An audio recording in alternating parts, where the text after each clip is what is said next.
My family thought it would be funny to leave me stranded in another state. Let's see if he can make it back, they joked, laughing as they drove away. I never came back. 15 years later, they finally found me.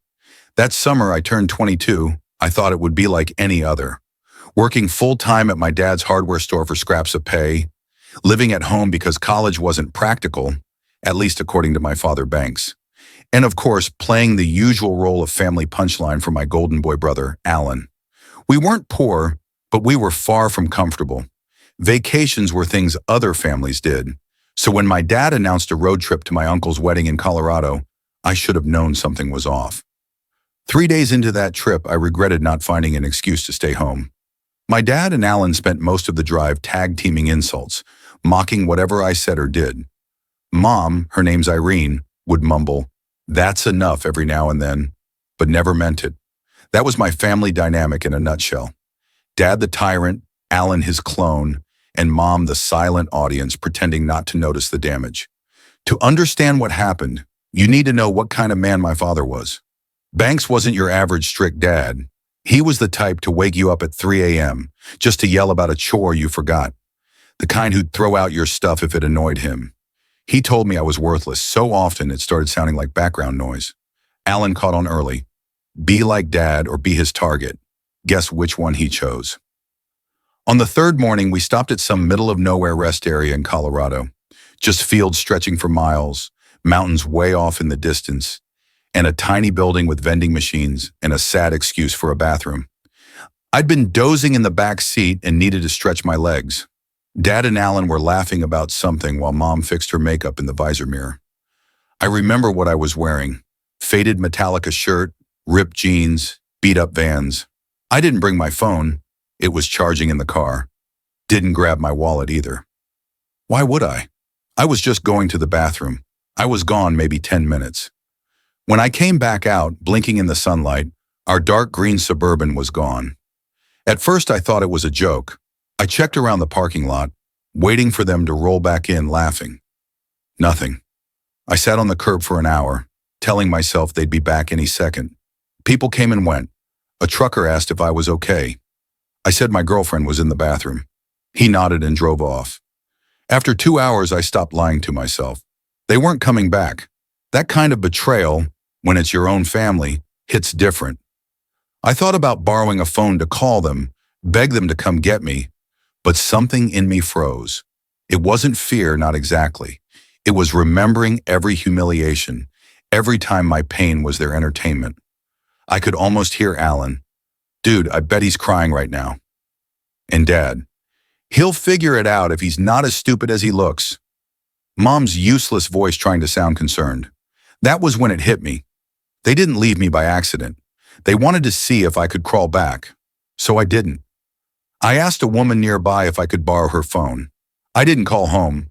I called information. Got the number for a shelter in Grand Junction, about 40 miles away. Told her my family had an emergency and left me, and she gave me a ride into town. That first night at the shelter was a reality check. I had nothing. No ID, no phone, no money, no family. The guy running the place, Dave, helped me look up how to replace my ID and find work that paid cash. The next day, I walked into this tiny diner called Sonny's. The owner, Geraldine, was a 60-something woman with silver hair, streaked purple, and tattoos creeping down her arms. I told her my wallet was stolen, that I just needed a chance. She looked me up and down, shrugged, and said, "My dishwasher quit yesterday. You steal from me, you're dead. Start now." That was the moment my life restarted. I worked doubles, slept at the shelter, wore whatever clothes they could spare. Within a week, I'd saved enough for a cheap pay-as-you-go phone. A few days later, that phone rang. Unknown number. It was my mother. Her voice was trembling, all fake worry. She said they'd waited down the road for 20 minutes and came back, but couldn't find me. Then Dad's voice in the background. "Tell him to stop being dramatic." Alan laughing. "Dude, we were just joking." I felt something cold settle into calm. "You wanted to see if I could make it on my own?" I said. "Watch me." Then I hung up, blocked them all, changed my number the next day. I got 27 missed calls before I did. I imagined the panic turning into anger when they realized I wasn't coming home. A month later, I had my own studio apartment above a laundromat.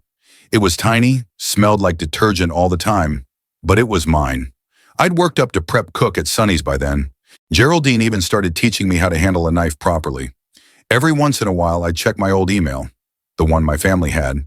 There'd be messages from Mom begging me to come home, from Dad demanding I end this childish stunt, and from Alan calling me names like he used to. I never replied. Freedom tastes different when you've lived your whole life in a cage. I won't lie. There were nights it hurt, holidays especially. I'd scroll through social media and see people with families who actually loved each other, and it would sting. But every morning I'd wake up in that little room that smelled like fabric softener, go to work, and build something real, one day at a time. 3 months after they left me there, I checked my email one last time. A message from Mom. Your grandmother is asking about you. Please just let us know you're alive. I deleted it, deleted the account, tossed the SIM card in the dumpster behind Sonny's. That night, Geraldine showed me how to make her famous apple pie. Said I had good hands for pastry. It was the first real compliment I could remember getting in years. I never looked back. 5 years after being left at that Colorado rest stop, I saw a familiar face on my Facebook feed. Not because I was stalking my family's profiles, okay, maybe a little, but because my brother Alan had been tagged in a local news article. He'd gotten a DUI and wrapped his car around a telephone pole. Nobody else was hurt, unless you count the pole. The paper had used his old high school football photo, the one where he looked so clean-cut and untouchable. Beneath it was his mugshot. Bloated, lost, older than his years. That's the thing about karma. It might take its time, but it never forgets an address. By then, I'd built something resembling a real life in Colorado. My tiny studio above the laundromat had become a small one-bedroom with actual windows and furniture that didn't come from the curb. I'd climbed my way up from dishwasher to line cook, and eventually to assistant manager at Sonny's. Geraldine still ruled the place with her usual mix of sarcasm and kindness, but by then, she treated me less like a stray she took in and more like family, maybe, or whatever my version of that word had become. My first real purchase after getting some savings together was a laptop. Nothing fancy, just enough to take online classes at the community college. Business management, basic accounting, the kind of stuff my dad used to mock as busy work for people too soft for real labor. I worked mornings at Sonny's, studied in the afternoons, and went back for evening shifts. Rinse and repeat. I won't lie, I was still messed up. I didn't trust easily. You don't grow up the family scapegoat and just walk away unscarred. I had trust issues like subscription plans I could cancel whenever someone got too close. In 5 years, I'd made exactly 2 friends. My neighbor Doug, a bass player in a terrible garage band who brewed his own beer that tasted like carbonated grass, and Geraldine, if she counted as a friend and not just my boss. That changed when Kendra started showing up at Sonny's. Tuesdays and Thursdays, like clockwork. She always ordered a Denver omelet, no tomatoes, and bottomless coffee. Always sat at the counter, textbooks open, completely lost in her studying. Med school, I later found out. She'd get so focused, she'd freeze mid-bite, fork halfway to her mouth for minutes at a time. I once timed her 7 minutes and 23 seconds before she realized her eggs were cold. For 4 months, I refilled her coffee, made small talk that went nowhere. Then one day she actually looked up at me, really looked, and said my name tag was spelled wrong. It wasn't, but it became our running joke. Every Tuesday and Thursday after that, I'd wear a different wrong name. Salvador, Salvador, Salvador, she'd tease, and I'd act like I'd never noticed. The dumbest flirting in history, but it worked. Our first date wasn't supposed to be a date. Her study group canceled last minute, and she had a reservation at a pizza place that was impossible to get into.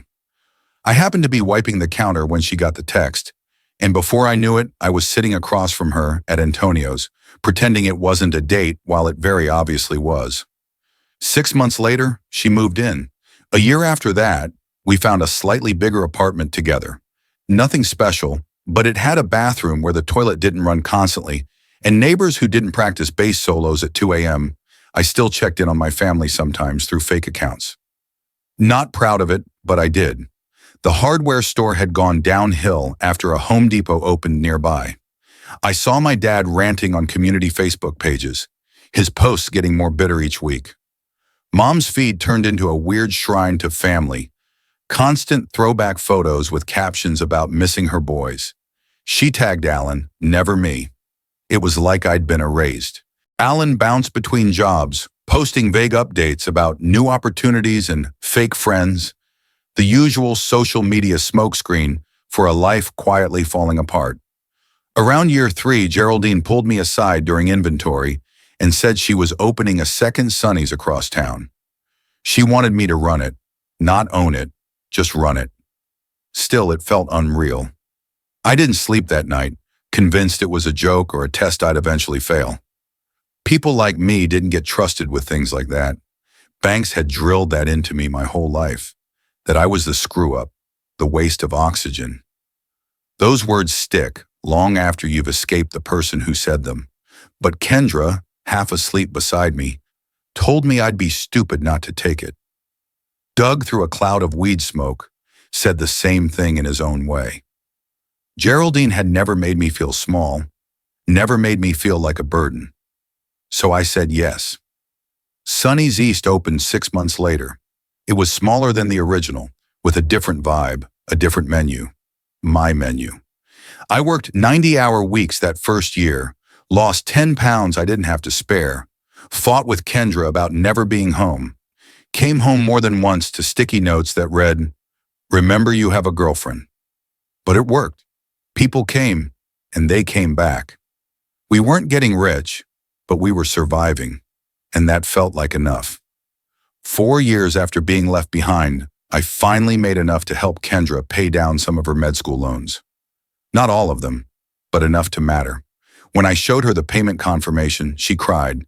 Not cute movie tears, but real, messy, hiccuping sobs. I'd never felt more human in my life. Then my grandmother died. I found out on Facebook.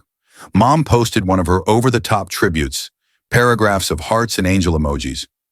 Grandma Rose had been the only one who ever stood up to banks, the only one who'd seen me. She used to slip me $20 bills and whisper, "Save this for your escape." I think she meant college, but it turned out she was right either way. For a second, I thought about going to the funeral. Kendra offered to come. Doug said he'd drive me if I didn't want to fly. Geraldine just shrugged and said, "Dead people don't care if you're there or not. Do what brings you peace." In the end, I didn't go. I sent flowers instead. Generic sympathy bouquet, no note, just my name on the card. The explosion on social media was immediate. Mom posted about signs from above. Alan made cryptic posts about prodigal sons. Dad said nothing, but I could picture the storm brewing behind closed doors. A week later, I got a friend request from a profile I didn't recognize. No posts, no friends, just a message. "It's Uncle Rick. Your mom gave me your old email, but it bounced. Are you okay? Your dad's been asking around." I blocked the account immediately. That night, I had my first panic attack in years. I was sitting on the bathroom floor at 3 a.m., trying not to wake Kendra, my chest tight, lungs refusing to work, images flashing in my mind of banks showing up at Sonny's, tearing down everything I'd built. Kendra found me there an hour later. She didn't ask questions. Just sat next to me, shoulder to shoulder, quiet. Sometimes silence is the only thing that feels like safety. She told me something so simple it stuck. They can't take anything from you that you don't give them. The next morning, I took that to heart. I called a lawyer, asked about restraining orders, just in case. Tightened privacy settings, changed passwords, made sure my digital life was sealed shut. I asked Geraldine to make sure no one at the restaurant gave out information about me to anyone ever. Control what you can control. 5 years to the day after being left behind, I married Kendra. Small ceremony at a state park, nothing fancy. Doug was my best man. Geraldine made the cake and cried through the whole thing, mascara running down her cheeks. Kendra's family was large, loud and messy in the best way. Her dad told corny jokes that didn't make me flinch. Her mom hugged me like she meant it, and for once, my body didn't tense up waiting for the catch. That's the thing about family. You stop looking for it, and somehow, that's when it finds you. A week after the wedding, I was up late scrolling through a dummy account when I saw a post from Banks on a local community page, looking for information on my son, Salvador. Last known location, Grand Junction, Colorado. Family emergency. There was no emergency. I knew that instantly. What I didn't know was why, after 5 years of silence, they were suddenly looking for me. So I did what I do best. I dug, made a new fake account, joined hometown groups, started piecing things together like a puzzle I didn't even realize I was still capable of solving. The hardware store had closed. Their house was in foreclosure. Mom had been posting vague updates about her health. Alan had moved back home after his third DUI.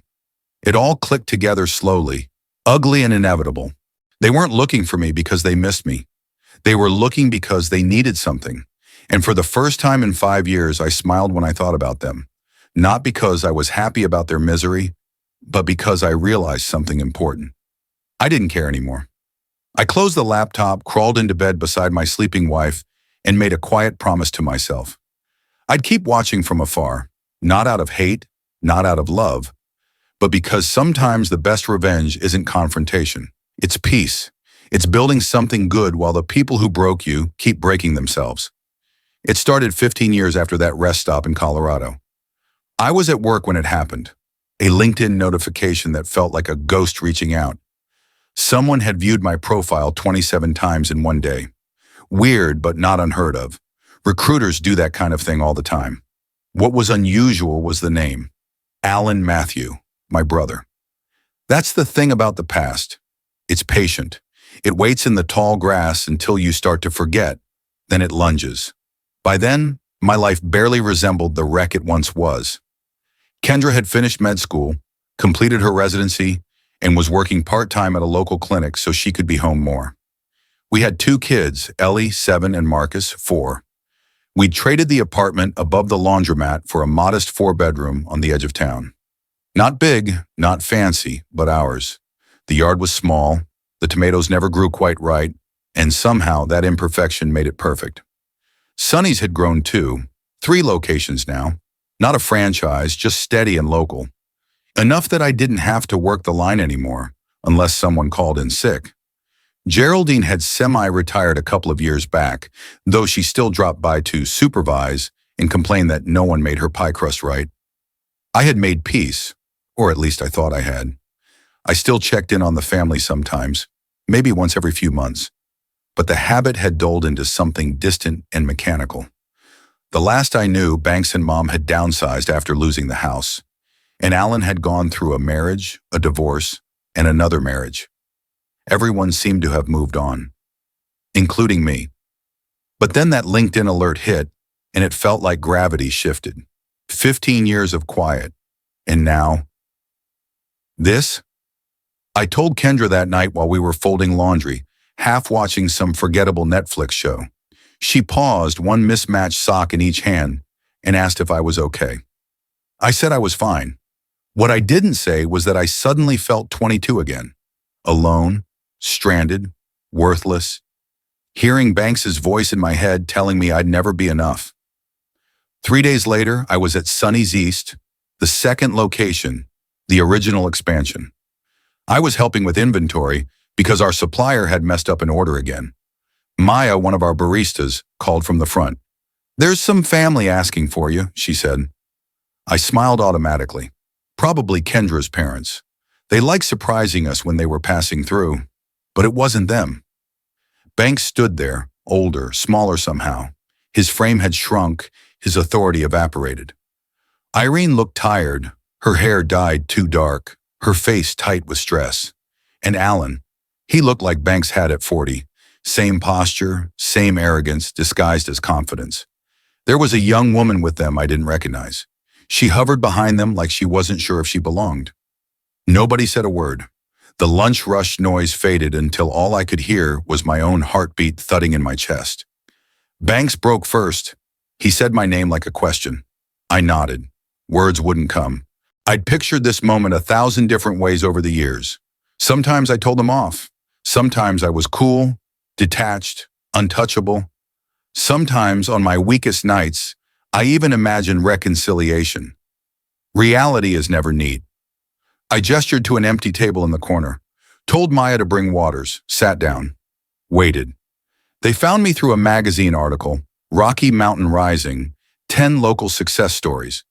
It was barely a blurb, a small feature with my photo in front of Sonny's. But apparently one of Mom's friends from high school had seen it and sent it to her with a note. "Isn't this your son?" Mom told me she'd kept count of the calls they'd made over the years. 107. Like that number meant something. They started talking over each other.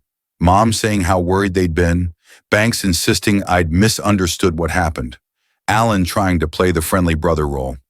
The young woman, Alan's second wife, Poppy apparently, just sat back, watching me with this cautious curiosity. I let them talk, watched them spin their own mythology, where they weren't cruel, just misunderstood. Noticed how Banks's eyes wandered around the restaurant, sizing it up. Noticed Mom's hands trembling when she reached for her glass. Noticed Alan's fake charm flickering whenever he thought I wasn't looking. When they finally ran out of words, I asked the only question that mattered. Why now? That's when the truth came out, slowly, haltingly, like peeling old paint off a wall. Banks had heart issues, no insurance. The second house was being foreclosed on. Alan's latest business, something to do with cryptocurrency, had imploded. Mom needed knee surgery she couldn't afford. They weren't there for me. They were there for money. And I should have been angry, should have thrown them out, told them to rot. But instead I just felt pity. They looked so small, so human, so breakable. The monsters of my childhood were just people now, flawed, scared, desperate. So I told them I'd think about it. I even invited them to dinner that night. Told them I wanted to talk it through with Kendra first. They agreed right away. Banks's face already lit with relief, like it was a done deal. And that's when I knew this wasn't over. Not yet. That afternoon didn't feel real. I picked Ellie up from her dance class, helped Marcus glue a plastic dinosaur to a piece of cardboard for his preschool show and tell, all while texting Kendra updates about who was coming to dinner. She offered to take the kids to her sister's.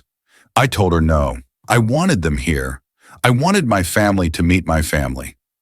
Dinner was chicken enchiladas, my so-called specialty, even though the recipe started on the back of an old El Paso box I'd tweaked over the years. Ellie set the table, forks on the wrong side as usual, until Kendra quietly fixed them. Marcus insisted on wearing his Spider-Man costume because apparently Tuesdays were now Spider-Man days. When the doorbell rang, I nearly dropped the casserole dish. Kendra brushed past, squeezed my arm, and whispered, "I've got you." The kids looked up, sensing something important. That's the thing about moments you've dreaded for years. When they finally come, they're somehow both worse and better than you imagined. Introductions were awkward. Banks kept calling Kendra Karen, even after she corrected him twice. Mom couldn't stop crying every time she looked at the kids, which was freaking Marcus out. Alan and Poppy were the least awful, making an effort at small talk, though Alan kept weaving in comments about how family helps family. After dinner, Kendra took the kids upstairs for baths and bedtime. She gave me a look before going, one that clearly said, "Text me if you need an extraction." Then it was just me and them, sitting in a living room that suddenly felt too small. Banks started in first. The speech was rehearsed. Family sticks together. He always knew I'd make something of myself. They just needed a little help to get back on their feet. A small loan. Just $20,000. Temporary, or of course. I let him finish. Then I asked if he remembered what he said to me on my 18th birthday. He didn't, so I reminded him. "At least you can't disappoint me anymore once you're not legally my problem." I turned to Mom, asked if she remembered what she did when Banks threw away my community college acceptance letter. She said nothing, just like she did then. Then I looked at Alan, asked if he remembered telling my first girlfriend I was probably a loser when she came looking for me after they'd kicked me out. The silence stretched until it cracked.